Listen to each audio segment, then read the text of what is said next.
Am I the a-hole for disowning my adoptive son since he chose his people over us? I'm 44, my husband is male 40, been married for 20 years, together for 22, and our adoptive son is male 24.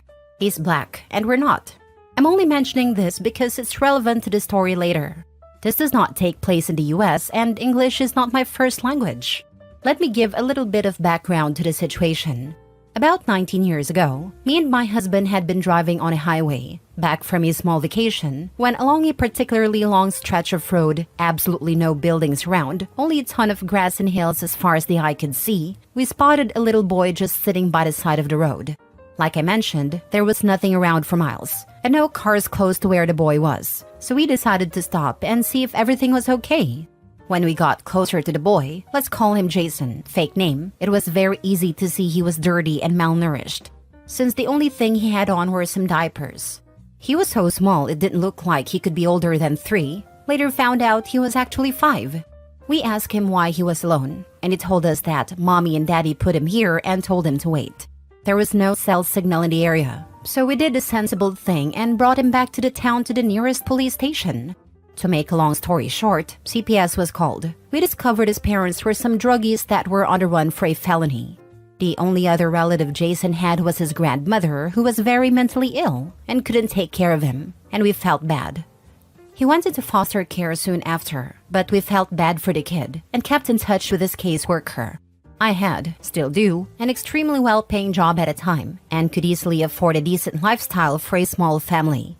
So after a few months of discussion between ourselves, the caseworker, and some bureaucracy, we formally adopted Jason. Now on to the situation. About 3 years ago, Jason's parents were released from prison on parole.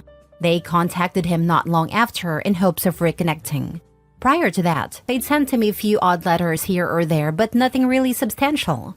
At first, he was hesitant to talk to them, but ended up caving and meeting them for lunch one day.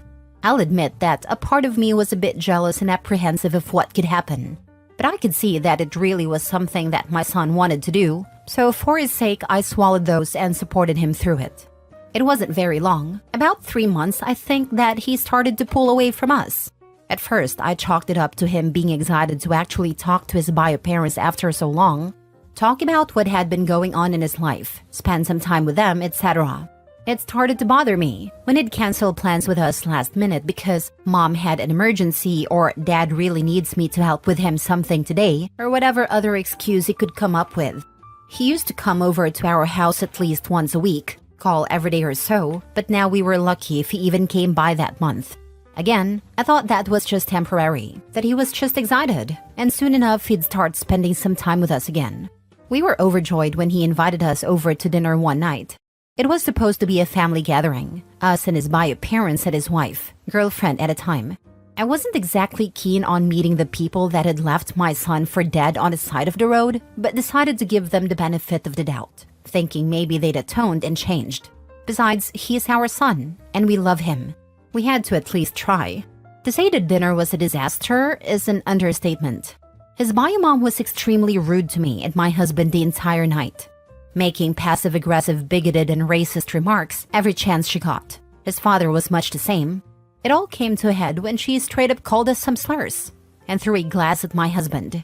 A screaming match followed and we left soon after.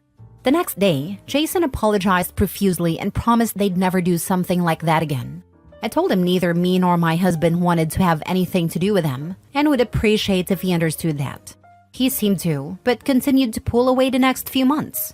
And that leads to what happened last week. Jason proposed to his girlfriend about 9 months back and has been preparing for the wedding since. Of course, we were overjoyed for him, but a few months went by and no invitation came. Every time we asked, Jason would say they hadn't been sent out yet and changed the subject. Well, last week my husband saw a Twitter post from one of Jason's friends, his groomsmen, that went a few weeks back with the invitation in hand. We confronted Jason about it the next time he came over, only for him to drop the bomb on us that we hadn't been invited. We asked why, and he said his parents didn't want us there and wouldn't come if we did. I was freaking furious. I asked him how could he choose those pieces of trash over us, why they were so important. What did we do to deserve this kind of treatment? His answer? They understand me better. They're my people. At this point, my husband was crying, asking how could he do this. I've only ever been truly angry a few times in life, and this moment managed to top all of them. I threw him out right then and there and told him to never come back, that he wasn't our son anymore. I spent the rest of the day hugging my husband and trying to calm him down. The next day, I canceled everything we'd paid for the wedding, which was basically everything important, even the ones we couldn't get a refund on. Of course, Jason had a gall to call and scream at me, asking how I could do that to him. Where would he find replacements for a wedding that was supposed to happen only a few months from now? I told him I didn't care, and said, maybe you should ask those two leeches you call parents for some help. 19 freaking years of my life spent raising and loving a kid that I considered my own son, only to be treated like garbage. Giving blood, sweat, tears, so he could have a good life. All the love we could possibly give. And that's what we get as a reward? As for why I'm asking if I'm the a-hole, some people have been calling and messaging us, mostly Jason's friends and a few of our family members, calling us heartless and monsters for doing what we did to him. And that's honestly got me questioning if I went a bit too far in anger. After all, parents are supposed to love unconditionally, right? But if so, how do we ever get over something like this? How can we deal with this feeling of betrayal? Are we justified in feeling like that? Am I the a-hole? Now for the top comments. Info. Did Jason receive therapy growing up? Did you have family therapy? When the bio parents returned, were you open with Jason about your feelings? Raising him, did you expose him to a black community and discuss the complexities of race? Yes, he did receive therapy. As for exposing him to the black community, I know this is different in the US, but over here we don't really have a black culture. The whole country is pretty diverse, even more so in the city we live in, so he did get a lot of exposure to other black people. At least a third of his classmates were black. He did get very into US black culture when the internet started becoming more accessible here, and we did encourage him a lot. He did face some racism growing up, and we of course helped him through it. Forget everything else. Why would you pay for a wedding you aren't even invited to? I wonder if all the people calling and messaging them to tell them they're heartless know they're not even invited to the wedding. Not only this, but Jason made it seem like they were invited because he knew it was messed up. He kept saying that invites weren't out yet and stringing them along. He only admitted it when they saw the pictures of someone with an invite from months before. He was perfectly happy to let them pay and keep them in the dark as long as possible. At this point, he wants the love and family of his bio parents, but the money and support from the people that took him in and raised him. He might not 100% realize what he's doing, but that's what's happening. Not the a-hole. Did he seriously expect you to pay for a wedding you weren't even invited to? The damn audacity of it has my blood boiling. Learning it from his new parents. His learning leeching from some of the best. Next story. Am I the a-hole for saying I wouldn't allow my brother and his kids live with me when I buy my house? Hi, so I've been saving to put a down payment down on a house in Brooklyn. It's been hard saving and skipping night outs, etc., but I've always wanted to have something in my name so that later in life it will pay off. I never usually tell my family about me making big decisions because in some way they always try to spin it to try to benefit them. I told my mom that I'm excited about a house I saw. It's in Brooklyn, but in the suburb of Brooklyn. The house needs some work. New driveway, paint. I definitely would redo the kitchen. I've always been handy, and I could do most of this stuff myself or figure it out. I've fixed/worked on my car by watching videos on YouTube, so I would probably do the same with the house. But I wouldn't mess with the plumbing or electrical work. It is a decent-sized house, has 3 bedrooms, 2 bathrooms, and has a decent-sized yard. I told my mom about it, and she told my older brother. It's him, his wife, and 3 kids. They live about an hour and a half north, but he also works in the city like me. He called me and told me how our mother told him about the house. He does work as an electrician and said he could help if I needed. I thought, oh wow, that's great. He has his own house up north as well. I've been approved for the loan and waiting on paperwork, etc. He just called me today and asked me when is he and the kids are moving in because he has to ask off work to move things. I was so confused because I thought he was just messing with me. So I said, wait, what are you saying? He said that he offered to do electrical work in the house so he and his kids should be able to live there. I explained to him in what world does he believe doing electrical work equates to him living in a house that is mine. He started to go on about how having multiple kids is expensive and commuting every day for work is costly. I simply said that is not my problem. You are an adult. I hung up on him. My mom called me screaming, saying, why am I promising to let my brother stay in the house and now changing my mind? I never promised anything to him, and it's annoying that he is trying to manipulate the situation. I told my mom that he offered to do electrical work, and now he's saying he is moving in. I told her he is not moving in, and I'll hire someone else to do the work. She started to tell me they're close to losing their house and need help, and that I should, because we are family. I asked her, why is it that the people who are telling someone else to help always the ones not offering help? My mom telling me to help, but she's not offering for them to stay with her. I said it's not going to happen. Majority of my family have been calling me and saying I am disgraceful. It's so annoying because I don't want my brother on the street with his family. But what if I never got the house? They would have still been in the same predicament. I refuse to help. It makes me not even want to buy the house. Not the a-hole. Their housing is not your problem. And them being about to lose their home means they don't have the means to pay you. So you'd be housing freelancers who would be establishing residence rights. Everyone who calls can offer accommodation or shut up. Exactly. They're yelling at me for not helping, but they themselves haven't offered anything. Call up brother and say you talked to mom and she would be happy to take them in. Your family sucks. Your mom is likely to blame. Boundaries are your friend, not the a-hole. Yeah, there's no such thing as that in my family. That's why I usually do everything secretly. They don't even know what I do for work. Don't even give them the address at this point. I smell boundary stompers. Not a-hole. They're just trying to use and abuse you. Don't let them move in and don't even let them come in at this point if they show up there. I never usually tell my family about me making big decisions because in some way they always try to spin it to try to benefit them. I told my mom, dude, all the people phoning to berate you can either open their homes to your brother and his family or all chip in to pay his rent and put them all on a strict information diet.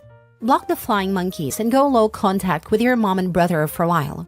Why are you knowingly giving them so much power over you? I think even when we know we have quite toxic families and are best off being low contact, when big life events happen, there's still this desire to share it with our moms and somehow magically hope we will get a nice response. Unfortunately, we always get disappointed. OP is aware. I feel sad for you, OP. Your family sucks. But you sound clever and resourceful. Congratulations on a house and don't give family the address. Last story. Am I the a-hole for asking my aunt to not bring her kids when she comes to see us? My 16 male brother Danny, 17 male, currently is in at-home hospice care. He has metastasized bone cancer, and he's conscious but in bad shape, and understandably pretty upset with the way things has gone down. The doctors are saying 3 to 5 weeks. Our parents chose not to tell him, and he blew up at them, and there was a crap ton of screaming and crying. He's living in the living room since the stairs are a no-go, and life as we know it is finally approaching its bitter end. We've reached a part where family is starting to come and say goodbye, and my aunt is due to come with her family next week. Danny wants there to be no kids because they're stressful. He doesn't have the patience he used to have, and he gets really angry. And it's really not an environment where kids should be playing. It's not just small children, it's me too at times, but Dan apologizes and we go back to being bros. Anyway, my aunt has 3 boys under the age of 10 and she plans on bringing them all. We're not close with these kids, we don't like them, and our mom told the both of us that we have to make an effort for her sister. Our 7-year-old niece, who we are close to, was here last week, and she messed up by standing on his IV line, and he exploded at her and screamed, "You're messing up everything, you stupid bee," because his brain isn't working like how it used to. I basically said screw it and called my aunt, explained that Danny can't handle her kids, and asked that she not bring them. She blew up at me, and told me that I didn't have the right to tell her who can and cannot set foot in her sister's house, and she's not coming at all now. This has obviously caused a huge amount of stress in the family, and my mom had crying breakdown this morning at me, called me an a-hole and a bastard, and threw a salt shaker at me. But she's living in her own world and not doing anything, so I told her that back. Danny's out of it. My mom says I'm the a-hole and my dad is constantly working since he can't face the music. Am I the a-hole? Now for the top comments. Not the a-hole. You're a good sibling. And if your parents are too caught up in their grief, at least Danny has you there to help share his needs and wants with others. Sending you and your family my very best during this unbelievably difficult time. I am so proud of Opie for voicing his brother's needs to their aunt. An absolutely courageous stand to make as a teen in such an awful situation. I hope all the love in the replies here bolsters his spirits. He's doing so well. Not a-hole. This time should be about making your brother as comfortable as possible. Yes, the family wants to visit and say goodbye, but his well-being and mental state are what matters most. As a mother, I cannot comprehend putting someone else's wishes and wants in front of my dying child's wishes and needs. This is an upsetting time for everyone, and bringing impressionable children around when they most likely will not understand the enormity of the situation and behave accordingly is crazy. Yes, your mother needs support from her sister, but your aunt should, as an adult, realize the kids will cause unnecessary chaos. I deeply feel for you and your family and wish you all as much love and peace as possible in this devastating time. Thank you. I hope your kids are always well. The priorities here are your brother, you, your parents, then other people. It sucks that you have to be the adult, but as I don't have to tell you, everything sucks. If kids tire brother out, then no kids. They can make drawings. Tell them they can yell at you in a year when you've all had time to grieve. Okay, now do you have anyone, older, trustworthy, that you can bring in like today? Friends, parents, other cousins, uncles, anyone? I hear you giving Dad a pass, but no, he's not allowed to escape and work when something of this magnitude is being parked on a 16-year-old kid. Mom seems like she truly is out for now, so Dad has to help find another adult to run logistics, interference, and support. It's awful, but you're not alone. The YMCA often has bereavement gatherings, or the hospital, or the hospice. There's a whole known set of stresses unique to being the healthy sibling, and feeling guilty, and deserving of care, because your brother's needs are so great and time-limited. But you are a son, a brother, a child, losing someone important, and you matter too. This is all too much for the adults. It's way, way, way too much for a 16-year-old. You need support, and someone you can put between you and a whole aunt. I hope for a peaceful, loving, pain-free passing for your brother and people who can envelop you and your parents, so you can be given the care and space you need.